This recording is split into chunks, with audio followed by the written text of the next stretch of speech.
Cheguei. Oi, pessoal, boa noite. Tudo bom? E aí, pessoal, E boa aí, Carol, noite. E aí, Yasmin? beleza? Beleza? Por aí?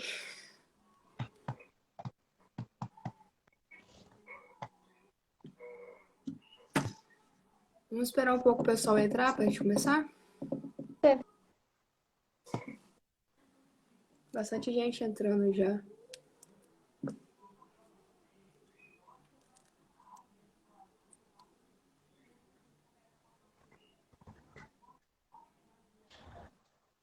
Como foi o dia de expectativa aí para live? Muita Nervosíssimo. ansiedade? O pé já tá ficando gelado aqui já. Botei a É porque meia tá no... frio, tá Nada, friozinho. eu tô de meia no pé, tá gelado já. A mão tá suando, molhada. Fala a expectativa do seu dia pra essa live inicial, nosso cronograma. No início eu tava muito tranquila, agora no final do dia parecia que não ia chegar nunca, mas até que enfim chegou. Vamos lá? Bom, Começar? vamos lá. Então, hoje é dia 17 de maio, é oficialmente a data em que foi. A gente escolheu essa data, né, como marco inicial do projeto, porque foi quando a gente colocou o projeto para as pessoas, né? Antes dessa data, em 2017, a gente estava lá elaborando ainda o projeto, escolhendo o nome do projeto, escolhendo qual caminho a gente ia seguir, né? E fazendo a logo, foi uma preparação muito legal, a logo, muito bacana. E em maio de 2017 foi a data em que a gente lançou o projeto no Facebook. Então, por isso a gente tem essa data como um marco, né? Acho que poucas pessoas sabiam disso. Acho que nem Carol, né, Carol? Não, eu sabia, sim. Claro que eu sabia. Sabia? É, Ainda mais que é uma data próxima do meu aniversário, lógico que eu ia saber. isso aí.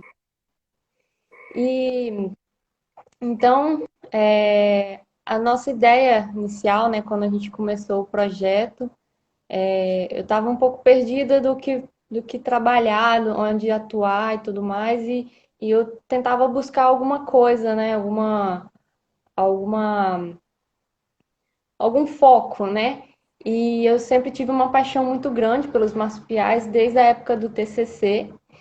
E, infelizmente, nessa época do TCC, eu tinha uma dificuldade muito grande de conseguir identificar as espécies. A gente capturava uma espécie um pouco diferente e já não sabia mais como identificar. A gente não tinha um guia de marsupiais, um guia que a gente consiga carregar para campo, um guia que a gente consiga olhar rápido, né, a, a espécie, que você não vai demorar tanto para conseguir identificar, igual a gente faz com aves normalmente, né?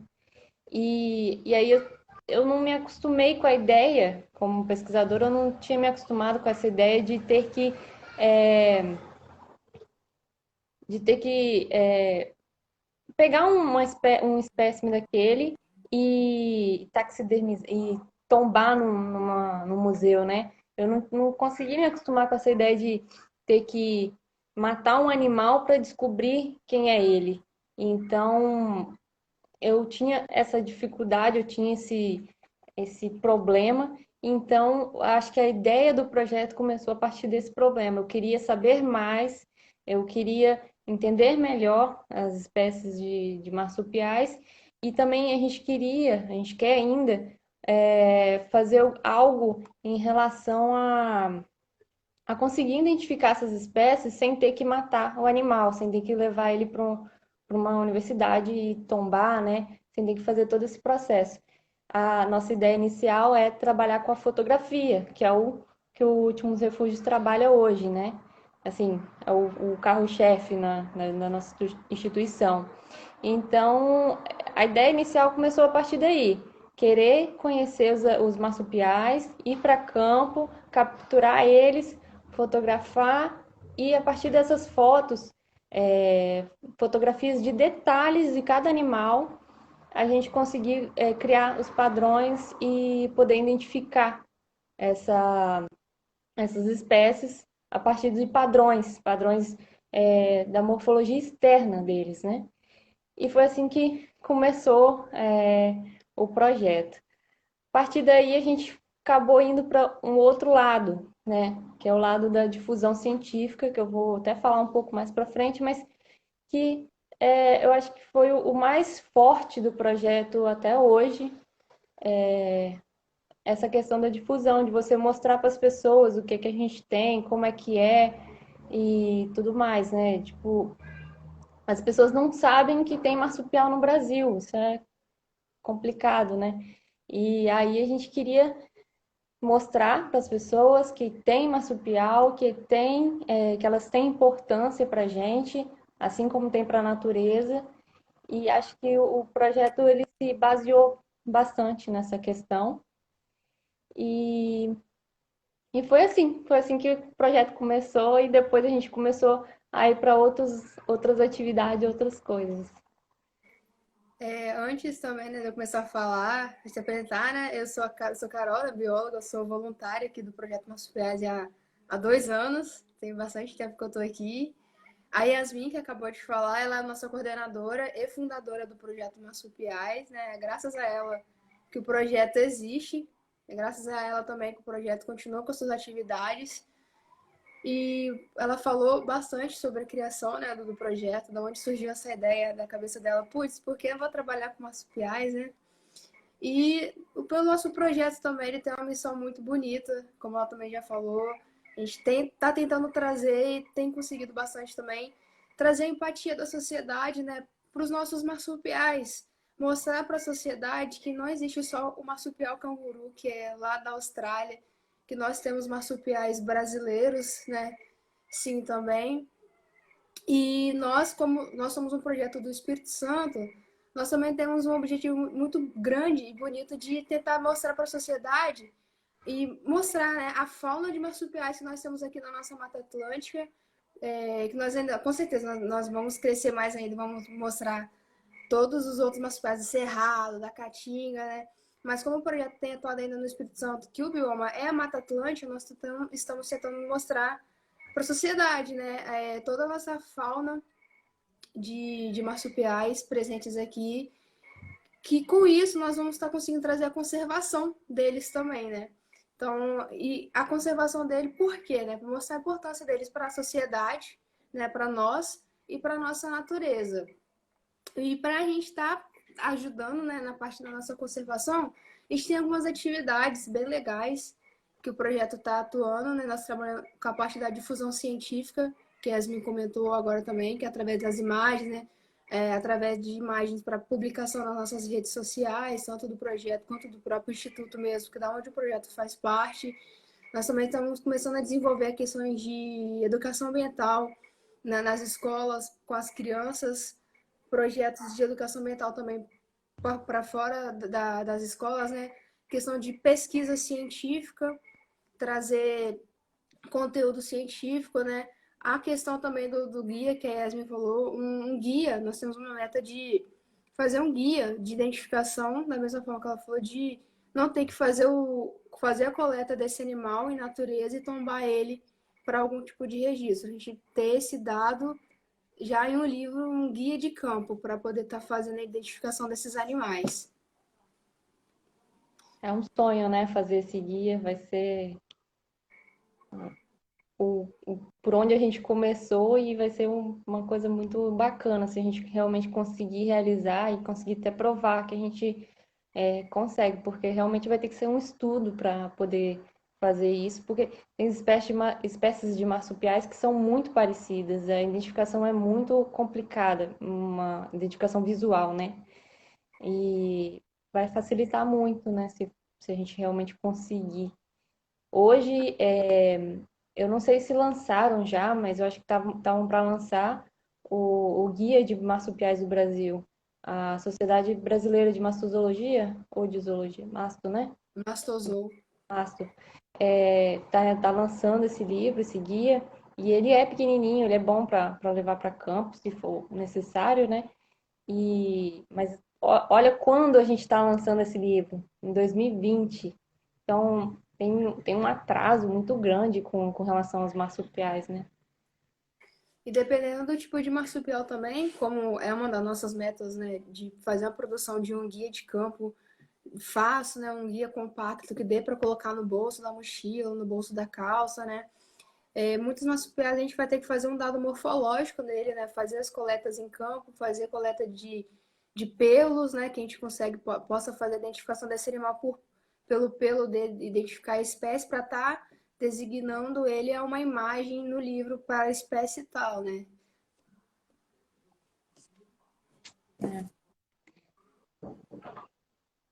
E aí, vamos falar um pouquinho sobre a pandemia também? Tá complicado. Algumas pessoas às vezes perguntam pra gente, né, como que a gente está fazendo nesse tempo de pandemia. Acho que é para todo mundo isso. E o projeto ele não parou totalmente suas atividades nesse período. A gente está trabalhando de casa, então a gente não tem se visto desde o congresso, né, Carol? Desde Então, março, é, e as atividades têm se concentrado mais naquelas que a gente pode atuar pela internet, né? Com a difusão científica, com atendimento às pessoas que pedem ajuda, né? E a gente suspendeu as atividades de campo, é, pesquisa da cuíca d'água, por exemplo, está totalmente parada, e porque os parques também estão fechados, né? Então a gente está também aguardando a volta dos parques e também para proteger a gente, né? Que a gente também não deve ficar em contato, né, com as outras pessoas, evitar ao máximo para proteger a equipe, para que a equipe esteja todo mundo bem depois da pandemia. E resgates a gente também não tem feito muito por causa também do mesmo motivo. A gente tem tentado ajudar da forma que a gente consegue, às vezes auxiliando a pessoa com resgate, às vezes buscando algum órgão que possa ir lá e fazer o resgate seguro, né, dos animais, mas nós mesmos não estamos indo nas casas das pessoas. É só uma questão de prevenção mesmo para não passar sufoco, né, nessa época de pandemia. Então, nossas atividades fora isso estão correndo muito bem. A gente continua escrevendo o projeto, a gente continua atendendo as pessoas pelas mídias sociais. Então, fora as visitas, a gente tem feito o que a gente faz normalmente, né? Uma coisa que as pessoas às vezes perguntam para a gente é: podemos ir visitar vocês, podemos ir na sede, vocês têm uma sede e tal. E a gente tem sim uma sede, mas é um escritório, não é. Infelizmente não é no meio do mato, né, Carol? Nosso sonho. quem dera ter um Mas escritório como se fosse dentro, só um escritório dentro de uma reserva, todo verdinho, é, os gambazinhos caminhando ali pelo nosso quintal, vai ser você vai sensacional. tomar uma água assim, você vê um gambá passando. Ops, encostei sem querer aqui, desculpa. Quem dera muito. E então, assim, as nossas atividades, atividades do projeto, já eram muito de fazer pelo computador, fazer, né, à distância, então acabou que não mudou tanto assim o, o nosso trabalho, né? A gente continua fazendo o que a gente fazia antes da pandemia mesmo.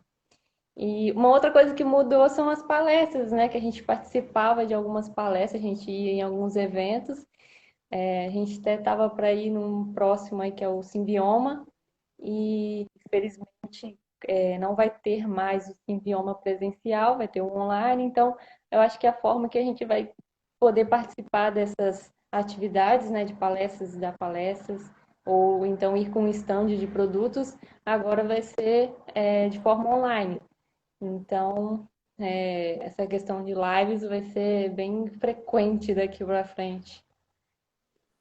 A live foi uma forma que muitas pessoas, muitos projetos conseguiu para não parar a atividade, estar sempre tentando entrar em contato com as pessoas, né? Mostrando que, por mais que devido à pandemia não possa estar saindo para fazer determinadas coisas, ainda assim tem trabalho no escritório, ainda tem, sim, tem trabalho para ser feito, apesar da gente não estar saindo, né? Para fazer pesquisa, como no caso do projeto, ou palestras e outros eventos.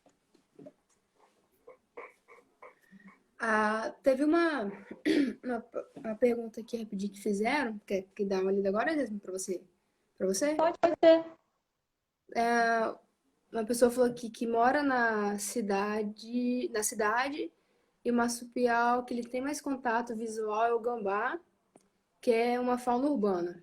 Não sabe por quê, mas de um ano para cá percebeu que os gambás estão comendo ah, os achatina fúlica, ele falou. Não me recordo o que seria esse achatina fúlica. Foi o São Carlos que falou. Teve outra pergunta aqui também. Com essa quarentena, tem aumentado os comunicados de aparecimentos de gambás nas casas? O Achatina aí é o caramujo, o caracol Hum. africano. E ele falou que estão comendo mais? Ele falou assim que não sabia por quê, mas de um ano para cá percebeu que os gambás estão comendo eles. É, assim, é um hábito comum já, né, que a gente percebeu que os gambás têm de comer esses animais e acho que não sei se está crescente ou não, não tenho esse dado, a gente não tem esse dado porque não tem tanto estudo em cima desses animais como fonte de alimento para o gambá, né? Na verdade, são pouquíssimas pesquisas com exatamente com o caramujo africano, caracol africano. Com relação ao aumento, aparecimento nas casas, eu acho que tem um pouco a ver com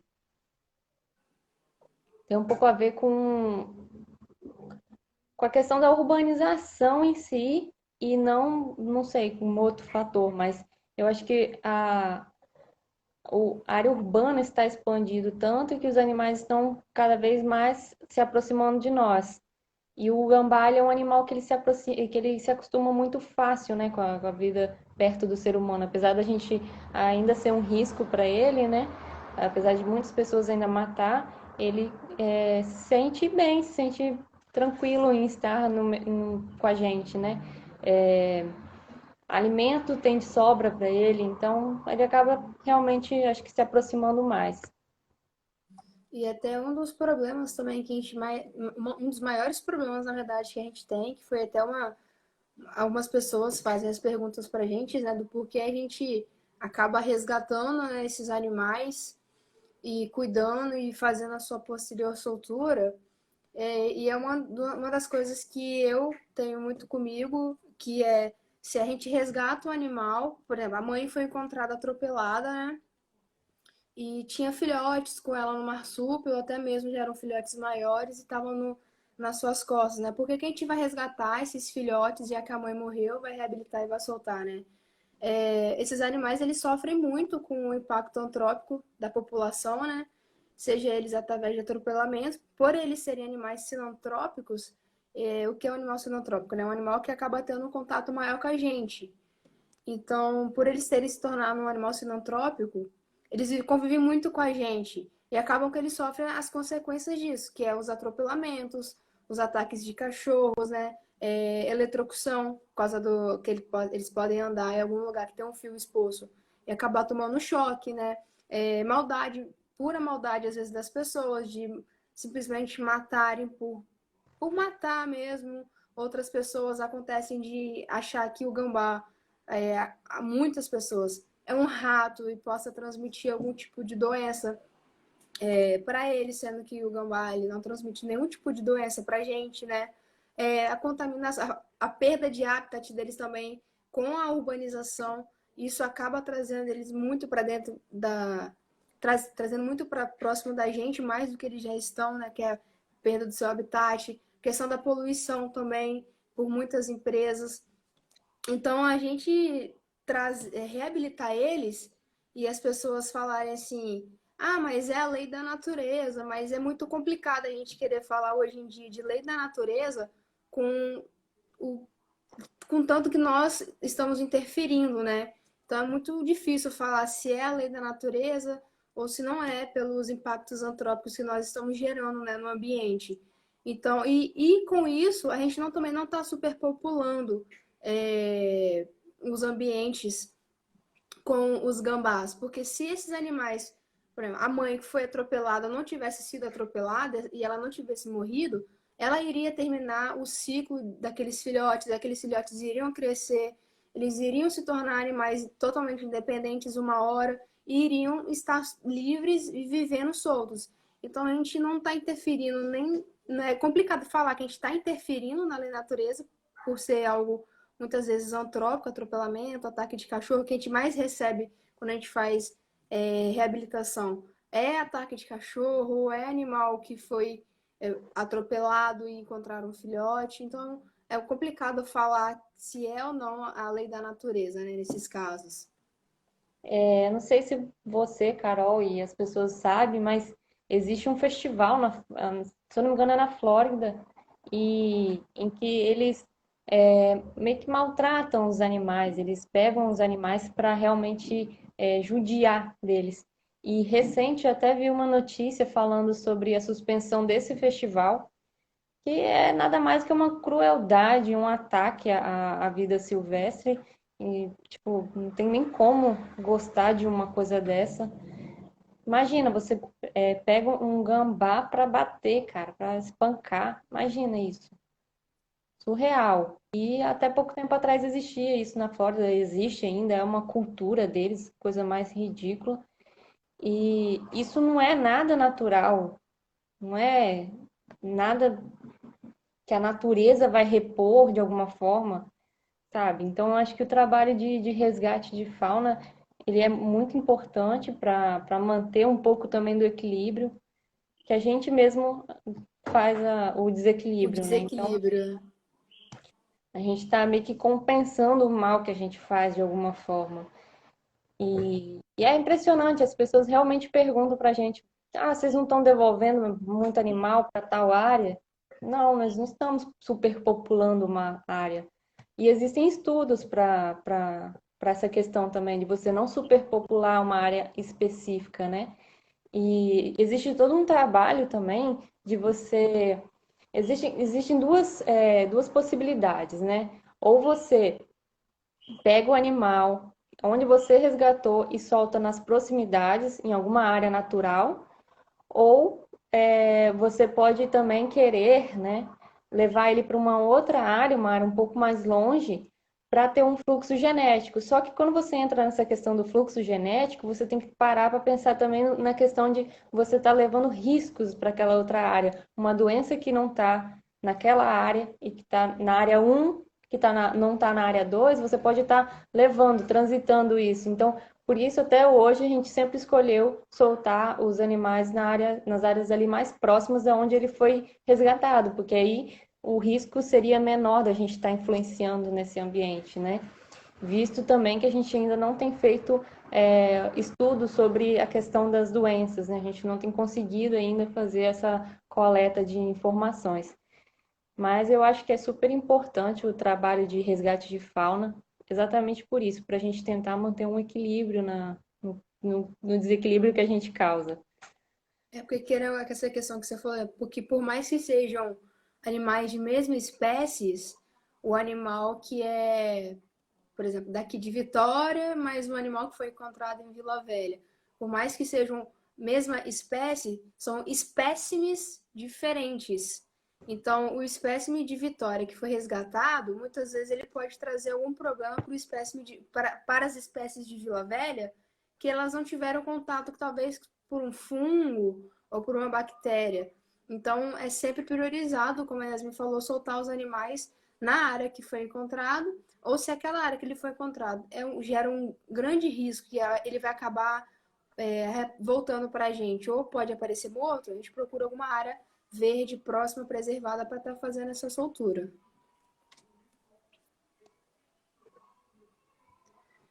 Teve outra pergunta aqui, Yasmin, que fizeram.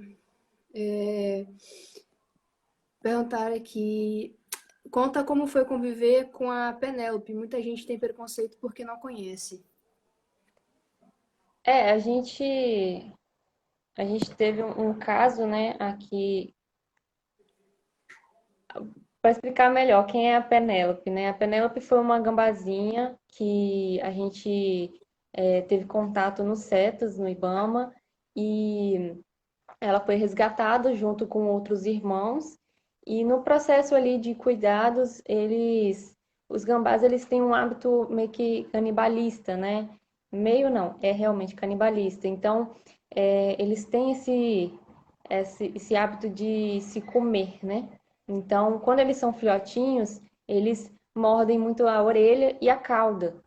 E aí, numa dessa, a Penélope, ela perdeu toda a cauda dela, e então ela ficou muito, o que eu sentia, né, dela, que ela era muito traumatizada, com tudo, não era com outros gambás, não era com o ser humano, não era com outros animais, era com tudo.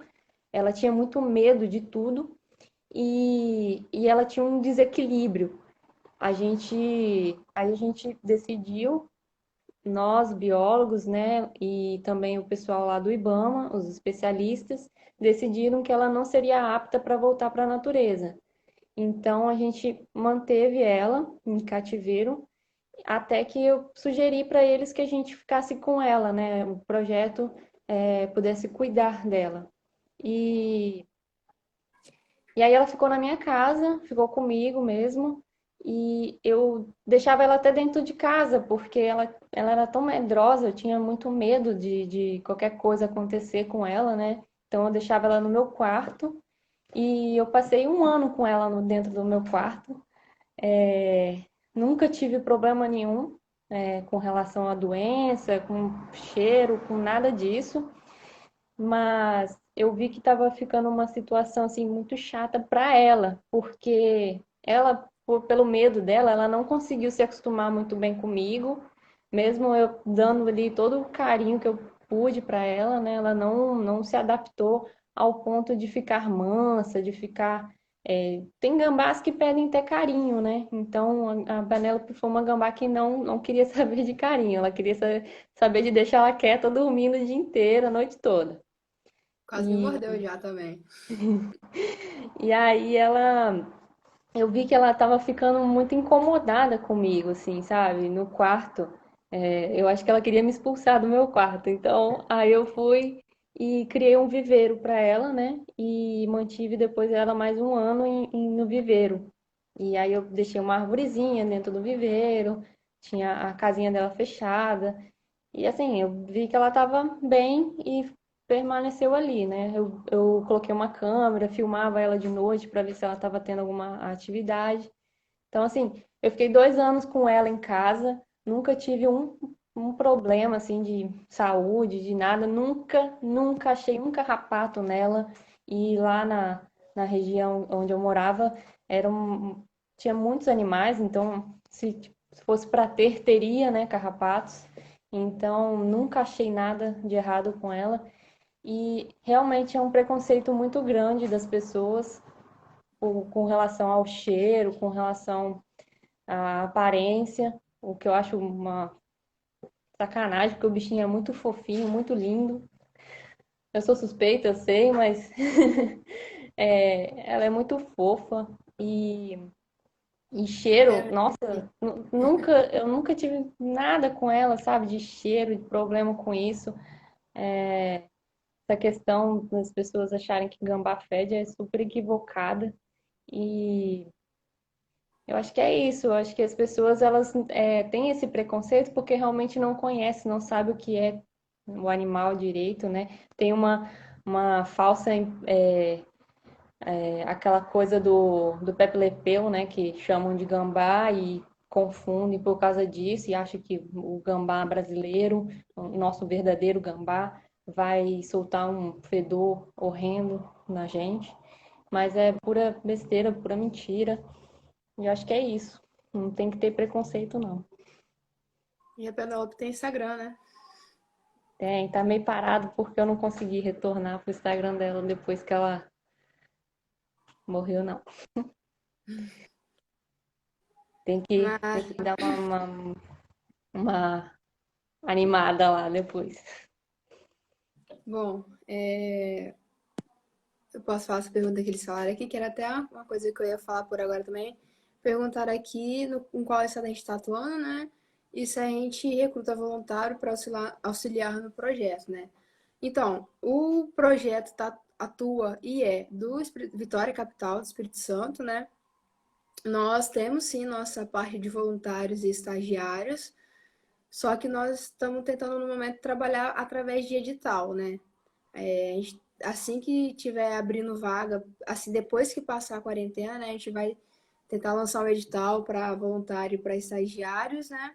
Mas assim, quando entram em contato com a gente via e-mail ou por aqui pelo Instagram mesmo, né, a gente tenta responder explicando a situação, se tem vaga, né, se não tem, para ver se dá para a pessoa vir certinho, fazer o estágio voluntariado com a gente. A responsável também é a Yasmin, ela vê certinho sobre a questão do pessoal dos voluntários, porque quem resolve é você também lá no Instagram, perdão, no escritório, né, Yasmin? É, eu que tomo conta dos estagiários voluntários lá do Últimos Refúgios, né? E, assim, por que que a gente tem essa regra, né, de querer fazer um edital, de ter um certo limite com relação a voluntários e estagiários? É ótimo a pessoa participar como voluntário. Eu fui voluntária, né? Eu sou voluntária, na verdade. No Projeto Massapiás somos todos voluntários, mas é uma questão muito delicada porque a nossa equipe é pequena e você capacitar um voluntário para ele estar atuando, você conseguir que ele se mantenha no voluntariado é muito difícil. E aí, às vezes, a gente se desgasta muito, vamos colocar entre aspas, perde um tempo muito grande com aquela pessoa e a pessoa não fica no voluntário. A pessoa, ela quer ajudar, ela vem até a gente ajuda ela a desenvolver a atividade, dá 2 dias ela desaparece, some. Isso acontece muito, muito, muito. Então, para minimizar um pouco isso, a gente optou pelos editais, porque assim a gente avalia um pouco quem é aquela pessoa que está procurando a gente, né? A gente conhece um pouco melhor a pessoa pelo edital, porque ela responde perguntas, ela faz uma atividade específica, então a gente consegue entender melhor aquela pessoa e às vezes até a pessoa permanece mais tempo com a gente, às vezes até fica pro resto da vida igual a Carol. Então, a questão do voluntariado é muito complicada, porque a gente não tem uma pessoa só para cuidar de voluntários. É o que a gente precisa, né, para conseguir manter essa questão do voluntariado frequente, né? Então, por isso a gente mantém dessa forma. Vamos fazer editais. E uma outra coisa que eu tenho muita dificuldade no projeto é a questão do voluntariado à distância.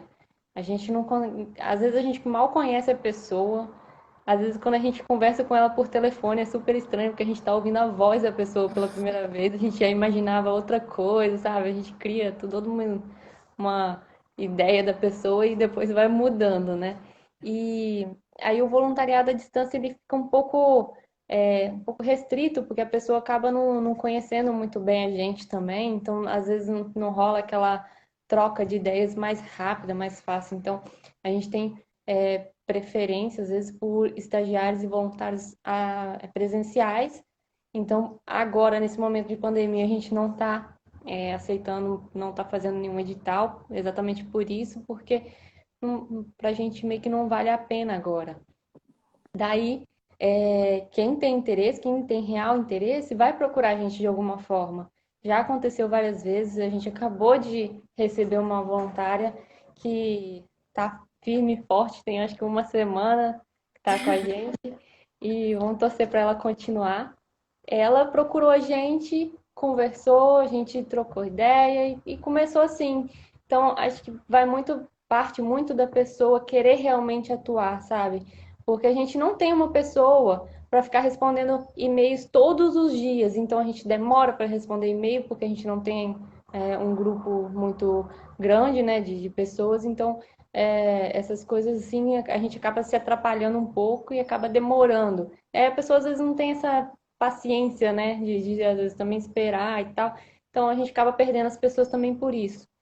Mas tem que tentar, tem que vir, tem que falar com a gente, tem que insistir, tem que perturbar mesmo para ver se para continuar, sabe? Para a gente entender que a pessoa realmente quer ser voluntário. A questão do voluntário também é como você uma vez, a gente já conversou, né? Que você falou, né, que tempo é dinheiro, né? E para uma pessoa estar se voluntariando, fazer um trabalho voluntário, eu falo por mim, tem que ter muito amor pelo trabalho também, tá? Porque não é todo mundo que fica, né? Eu tô aqui já no projeto tem 2 anos. Quantas pessoas que são voluntárias já vi passar pela gente aqui no projeto e não ficaram. Mas assim, é um trabalho incrível, de verdade. Não tem. Por mais que seja um trabalho voluntário, não tem dinheiro, não tem nada que pague tudo que a gente acaba aprendendo, vivendo dentro do projeto, seja o projeto Marsupiais ou um outro projeto que você vai fazer um trabalho voluntário. Assim. É uma das melhores coisas que a gente pode fazer é um trabalho voluntário. De verdade, é algo incrível. Não tem palavras para isso, de verdade. Aí fizeram uma Eu, pergunta. eu Oi? abri muito minha mente depois que eu entrei no voluntariado. Eu estava muito perdida assim no que fazer, no que eu queria atuar e tudo mais, e eu entrei para o Instituto Últimos Refúgios e me encontrei ali, né? Eu acho que não é isso que acontece para a maioria, né? Então, mas eu acho que é uma possibilidade, às vezes, a pessoa entrar para um voluntariado e também se conhecer melhor, sabe? Saber realmente onde quer atuar, em qual área, né? Então, acho que o voluntariado é um ganho tanto para quem está, para a instituição que está recebendo, mas também para a pessoa, né? Na época da minha graduação, até agora depois que eu já me formei, né? Mas na época da minha graduação, eu não fiz um estágio.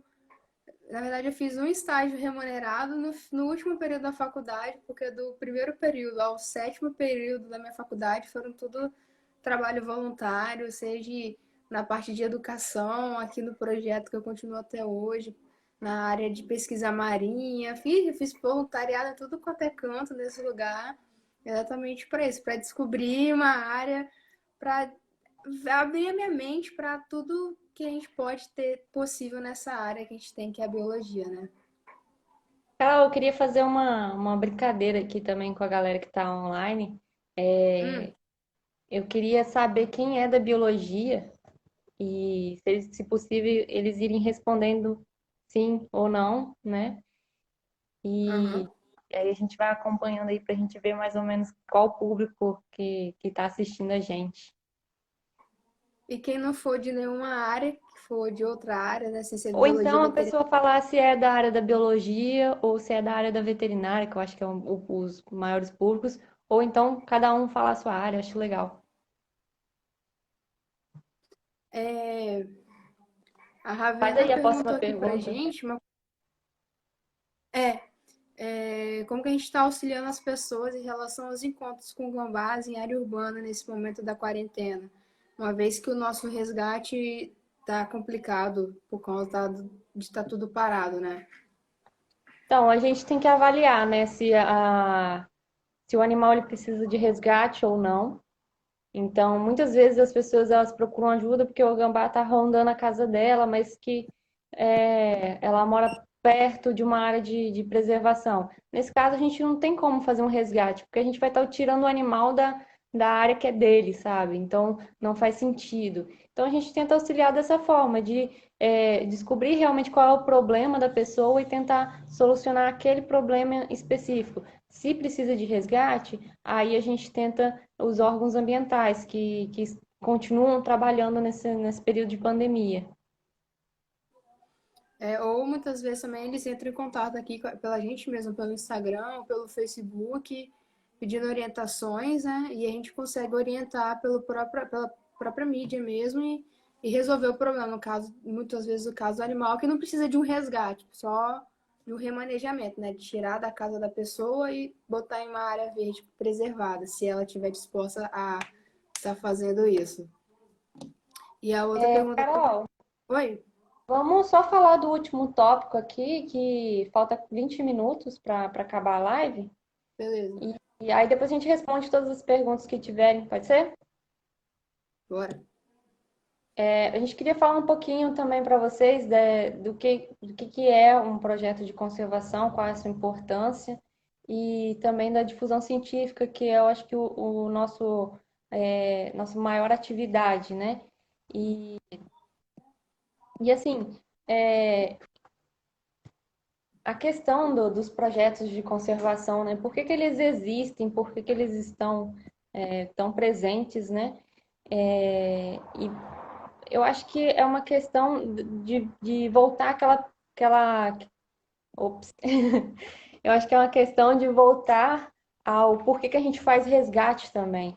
É, as pessoas, às vezes, elas não têm tanto contato com a pesquisa científica e a forma que a gente encontrou nessa época, né, nessa nossa modernidade de ter Facebook, Instagram, essas páginas que são um pouco mais presentes na vida das pessoas, eu acho que se concretizou muito mais, né? Então, a importância desses projetos, ela é difundir, né, a ciência de uma forma diferente, para que todo mundo possa conhecer, todo mundo possa realmente saber da existência daquelas espécies, da existência desses animais e da importância desses animais para a gente. Acho que um lema do Instituto Últimos Refúgios que eu acho muito lindo é: as pessoas só protegem o que sabem que existe. Não tem como você proteger o gambá sem saber que o gambá existe no Brasil. Não tem como você falar para as pessoas protegerem uma espécie que eles não têm conhecimento, não sabem o que, que é, não sabem o que, que faz. Infelizmente, Yasmin, eu vou proteger o gambá porque ele é uma espécie e é um indivíduo, porque eu não quero que maltrate aqueles indivíduos, mas para uma população no geral, é importante ela saber que existe um benefício, né, de se proteger uma espécie e tudo mais. E eu acho que os projetos de conservação, eles estão aí para mostrar essas coisas para as pessoas. E eu acho que a difusão científica ela está muito nisso, né? Porque antes eu via muito a ciência ficar dentro das universidades, a ciência ficar ali para os cientistas, para os pesquisadores. E aí eu ficava um pouco incomodada com isso, então eu queria transmitir essa informação para as pessoas. E não adianta eu vir aqui e falar um monte de coisa técnica para as pessoas que elas não vão prestar atenção em nada, não vão conseguir absorver nada. Então, eu acho que a difusão científica, os projetos de conservação, eles estão juntos, né, nessa questão de conseguir proteger os animais, né? E outra coisa que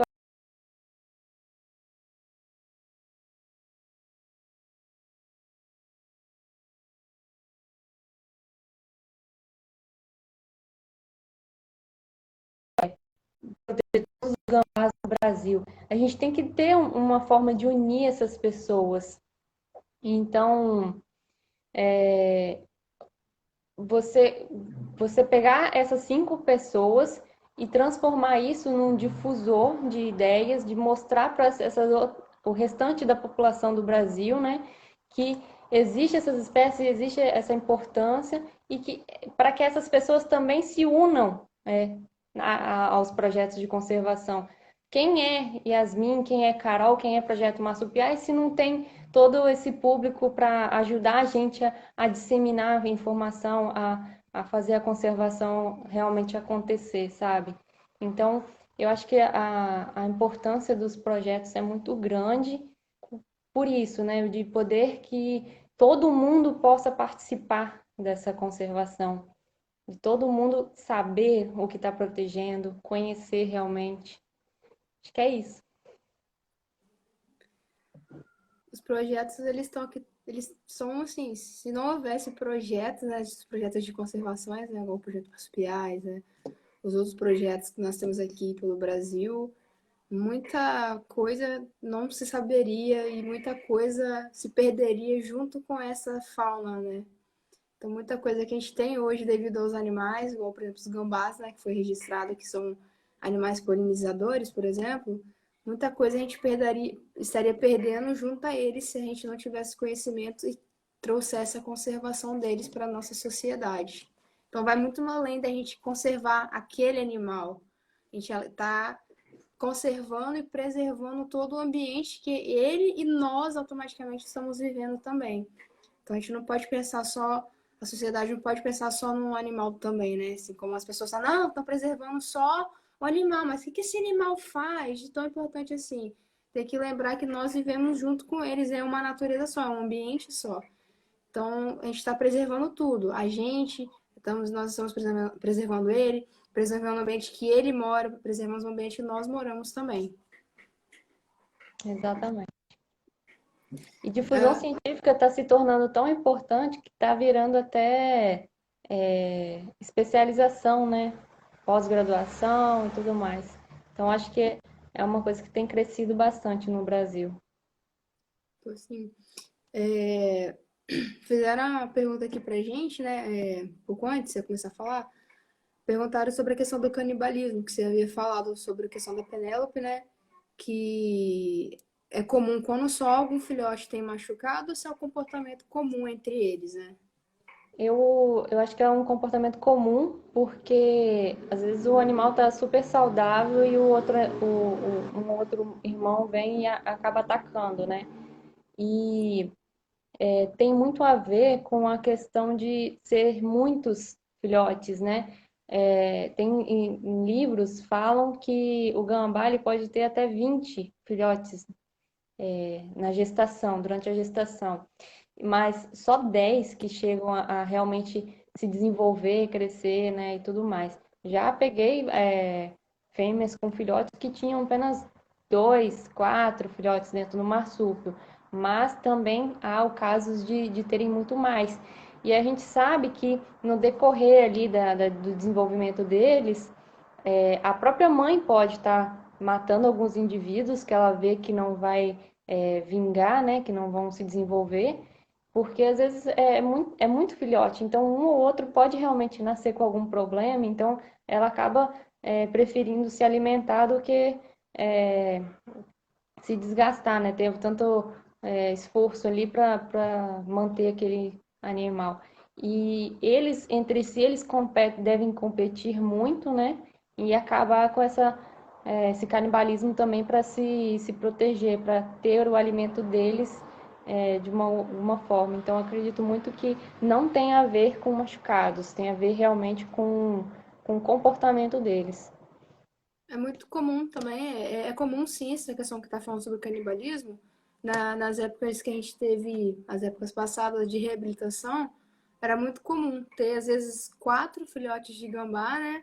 Acaba que um desenvolve um pouco mais do que o outro, mas o menorzinho que tá lá acaba perdendo a orelha. Os irmãos acabam mordendo a orelha dele no ponto que ele fica sem orelha, fica só com o ouvido. Aí fica aquele bichinho todo estranhozinho lá, sem a orelhinha dele, aquele orelhão bonitinho deles. Às vezes, igual como aconteceu com a Penélope, acabar machucando ela a ponto do rabo dela cair, ou eles acabarem comer o rabo. Então, varia muito. É comum não ter, da mesma forma que é muito comum acontecer de um ou outro acabar ficar mordendo, o animal perder a orelha, às vezes uma pata, um rabo também, né? A Glaciari fez a pergunta aqui, né? Qual a espécie de gambá mais comum aqui no nosso Brasil, né? Aqui no Brasil a gente tem 4 espécies de gambá, né? Eles distribuídos por todo o Brasil. E nós temos 4 espécies, que é o de Delphis aurita, que é o gambá de orelha preta, o de Delphis albiventris, que é o gambá de orelha branca, o de Delphis marsupialis e o imperfecta, que são todos eles são as 4 espécies são distribuídas pelo Brasil. Inclusive aqui no Instagram do projeto a gente também tem uma postagem falando um pouco sobre a questão da distribuição deles aqui pelo Brasil, sendo na Amazônia, né? Região Sudeste, região Sul, Centro-Oeste, tudo bem distribuidinho.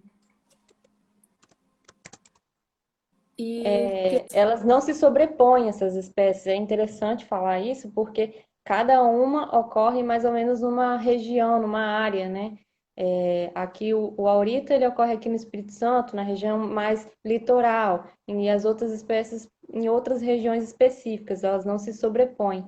E mais interessante ainda é falar que existem 6 espécies de gambás no mundo, na verdade só ocorrem nas Américas, né? Existe um gambá que ocorre nos Estados Unidos, na América do Norte, um outro gambá que ocorre ali na região da América Central, né? E esses 4 que ocorrem no Brasil. Então a gente realmente é privilegiado em espécies de gambás. Sem contar as outras espécies de cuicas, né? Que muito mais do que das de gambá aqui no Brasil, né? E, nossa, tá acabando um pouquinho, deixa eu agilizar aqui as perguntas. Perguntaram se a gente tem a previsão para um próximo edital. O edital, quando a gente for lançar o próximo edital, somente depois dessa questão da pandemia que está acontecendo aqui, a gente não consegue lançar antes e não tem nem como lançar um edital para voluntariado estagiário antes dessa pandemia tá acabando, né? A gente vai, logo mais que acabar assim, a gente vai estar agilizando de fazer, a gente vai fazer a divulgação nas redes sociais do projeto e do instituto, né? E o São Carlos perguntou aqui, Yasmin, como que o projeto se mantém, se a gente tem algum financiamento público. Não, na verdade, a gente se mantém por nossos voluntariados mesmo, né? Nossos voluntários. Todas as nossas atividades, elas são feitas e realizadas por voluntários. Isso é o que mais paga o projeto. E, além disso, a gente tem nossas campanhas de doações. Então, a gente recebe doação através do Instituto Últimos Refúgios e todo o recurso que a gente arrecada é investido nas atividades. Não é para pagar pessoas, e sim para pagar as ações. A gente compra remédio, compra alimento, compra passagem, compra essas coisas. A gente paga coisas e itens para que a atividade seja realizada e não para pagar um salário, por exemplo. O que seria ideal, né? A gente ter realmente uma equipe que fosse paga para fazer o serviço e tudo mais, mas infelizmente a gente ainda não tem esse financiador, né, esse patrocinador. A gente está Fica aí a buscando. oportunidade para, se alguém quiser financiar o projeto Marsupiais, fazer aí. A gente vai estar aqui para receber as propostas que a gente, né, está precisando um pouco para ajudar a desenvolver as nossas atividades também. E sobre Yasmin, você falou perguntando ao pessoal sobre a questão, né, de serem biólogos e veterinários, né? A maioria das pessoas que responderam aqui pra gente ou eram da biologia, né, graduados ou graduandos, da mesma forma que os veterinários, e tivemos aqui uma pessoa que é da pedagogia, que ela falou que mora na região onde tem muito gambá, que é de Cruz Altas, no Rio Grande do Sul. E a Giovana Melotti falou que ela é protetora de cães e gatos abandonados ou machucados, quase um canil e gatinho na casa dela. Bacana, bacana. Vamos saber. Aí teve um pessoal fazendo uns comentários mesmo aqui, né? A Val falando que é importante a conscientização e preservação da natureza em prol dos seres vivos, né? Que ela procura preservar sempre onde tem lagarto também, ela falou aqui. Tem muito lagarto lá, ela falou. E tem. Uma observação importante aqui foi que o Daniel Góes, ele comentou aqui pra gente que tem os produtos do projeto que também ajudam nas ações, né? De uma forma para a gente estar também continuando as nossas atividades. Lembrando que todos os produtos que a gente tem aqui no projeto a gente consegue fazer através das doações que são feitas para a gente, né? Então a gente consegue receber a doação, a gente consegue estar produzindo esse material, e quando a pessoa faz essa doação, a gente consegue estar enviando algum produto do projeto de uma forma de agradecimento, dependendo, logicamente, do valor que ela doa para a gente, né, também. Essa questão que as pessoas falaram, né, das suas áreas de atuação, às vezes as pessoas pensam que para ser voluntário no projeto de meio ambiente, da área ambiental, ela precisa estar na área, né, de meio ambiente, ela precisa estudar medicina veterinária ou então biologia. E, e não, a gente tem vários voluntários de várias diversas áreas. Talvez até vocês conheçam aí no decorrer da semana algumas pessoas de áreas distintas que a gente trabalha. E assim, igual uma moça que acabou de falar, sou advogada e tal, temos advogados, é muito importante a participação dessas pessoas em ONGs, porque mostra, cria, né, uma equipe interdisciplinar e que vai conseguir atuar em várias frentes, né? Não é porque uma ONG é ambiental que ela não precisa de um advogado, de um administrador, de um contador, de um jornalista. Então, nós temos, né, um grupo muito interdisciplinar e isso é bacana saber que nossos seguidores também são de diversas áreas, né, né, diversas atuações. Então, muito bacana. Obrigada, gente, por ter participado aí com os comentários. Tá acabando a live e eu queria fazer um pedido para vocês. Voltem aqui amanhã, nesse mesmo horário, às 17, não, às 19 horas. A gente vai estar conversando com o Leonardo Messon, fotógrafo e design. Acabou de comentar aqui no nossa live. E vamos ter também um papo com o Rafael Gaspar, que também é designer e vai falar um pouquinho para a gente sobre essa questão de captação de recursos para projetos, né? Então a gente vai ter esse papo legal com eles amanhã, tá bom? Não deixe de participar. É muito importante para a gente também essa participação de vocês, a gente contar para vocês o que que a gente está, como que a gente funciona, sabe? É uma, é uma história bacana, as pessoas às vezes conhecer um pouco mais, né? O que que é uma ONG no Brasil, qual os perrengues que a gente passa e tudo mais. Queria agradecer, Carol, por ter participado comigo aqui da live A gente e não pode se ver, mas se encontra aqui. é isso aí. Só falando aqui, perguntaram se a live vai ficar aqui pra gente. A live vai ficar aqui 24 horas e a gente vai jogar lá pro IGTV também, né, Yasmin? Sim, eu vou tentar aqui dar o jeito de ficar lá no IGTV. Eu não sei como é que faz ainda, é a primeira live que eu tô fazendo, né? E aí eu vou finalizar ela e tentar ver onde que a gente faz esses recursos. Mas é isso aí, pessoal. Obrigado por ter assistido aqui a nossa live, nossa primeira live, nossa abertura do comemoração do aniversário do projeto Marsupiais. E fiquem atentos ao cronograma, porque nós já temos o cronograma aqui publicado na página do projeto. E amanhã, e mais alguns dias, nós vamos ter bastante gente conversando aqui com a gente, tá, pessoal? Fiquem atentos. E coloca um despertador aí, gente, para não perder amanhã, por favor. Muito obrigada, gente, pelos parabéns. Vocês são muito importantes pra gente, sabiam? Valeu, pessoal. Até mais, então. Até amanhã.